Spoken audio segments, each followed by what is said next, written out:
পাঠ করবেন আমাদের বন্দর থানার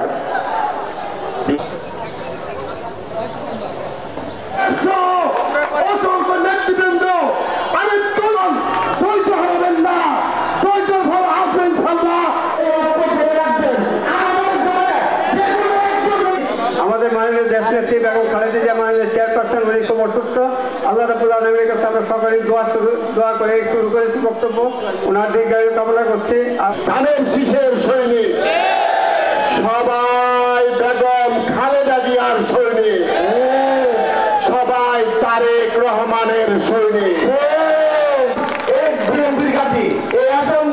আমরা যারা বিভিন্ন মেয়াদে কারাভোগ করেছি, জেল জুলুমের শিকার হয়েছি, শারীরিক নির্যাতনের শিকার হয়েছি, আমাদের জন্য কি ক্রেসটা বেশি জরুরি নাকি আমাদের নেতৃত্ব যে দিবেন, আমাদের অভিভাবক যিনি হবেন তিনি নিজে একজন জেল জুলুমের শিকার, একজন কারা নির্যাতিত নেতা আমাদের জন্য বেশি জরুরি?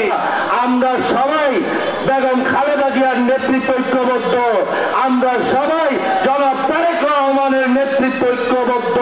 আপনারা যারা এই জায়গায় হাজার হাজার মানুষ আছেন, 10,000-এর উপরে মানুষ এই জায়গাতে আছেন, আপনাদের মতো একজন কর্মী মাত্র আমি।